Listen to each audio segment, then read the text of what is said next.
হিমসাগর গ্রামের শেষ প্রান্তে এক পুরনো পাহাড়ি গুহা, যেখানে কেউ সূর্য ডোবার পর আর যায় না। সেই গ্রামেই থাকত মায়া, এক অপূর্ণ সুন্দরী মেয়ে। তার হাসি ছিল যেন ভোরের আলো, আর চোখে লুকিয়েছিল এক রহস্যময় মায়া। মায়ার তিনজন ঘনিষ্ঠ বন্ধু ছিল: রাহুল, অঙ্কিত আর সৌরভ।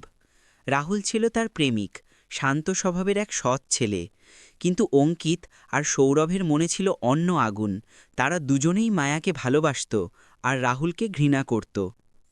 একদিন তারা তিনজন মিলে মায়াকে বলল, দেখ, হিমসাগরের গুহায় একটা ভিডিও শ্যুট করি, খুব মজার হবে। মায়া রাজি হল, কিন্তু রাহুল সেদিন শহরে ছিল। গুহায় পৌঁছাতেই পরিবেশ ভারী অদ্ভুত, ঠান্ডা বাতাস আর মাটির নিচে থেকে আসা ফিসফিস আওয়াজ। মায়া ভয় পেয়ে বলল, চলো ফিরে যাই। কিন্তু তখনই অঙ্কিত মায়ার হাত চেপে ধরে, আর সৌরভ হাসতে হাসতে বলে, আজ থেকে তুই শুধু আমাদের। মায়ার চিৎকার পাহাড়ে প্রতিধ্বনি হয়ে মিলিয়ে গেল।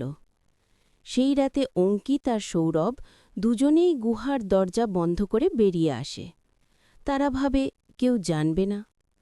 কিন্তু তৃতীয় রাতে সৌরভ ঘরে ঘুমোচ্ছিল, হঠাৎ জানালার বাইরে কারো চুল উড়ছে বাতাসে। সেই একই পোশাক, সেই মুখ। মেয়েটি ধীরে ধীরে ঘরে ঢোকে, সৌরভের চোখে তাকায় আর বলে, আমাকে ভুলে গেলে? পরদিন সকালে সৌরভকে পাওয়া যায় ঝুলন্ত অবস্থায়, মুখে কালো দাগ। এক সপ্তাহ পর অঙ্কিতের পালা। সে নেশার ঘোরে ঘরে বসে আয়নার সামনে নিজের চোখে দেখে মায়ার প্রতিচ্ছবি। প্রতিচ্ছবির ঠোঁট নড়ে। আমি এসেছি, তোমার রক্তে আমার বিচার। ঘরজুড়ে বাতি নিভে যায়, আর পরদিন অঙ্কিতকে মাটির নিচে গুহার ধারে কবর দেওয়া অবস্থায় পাওয়া যায়।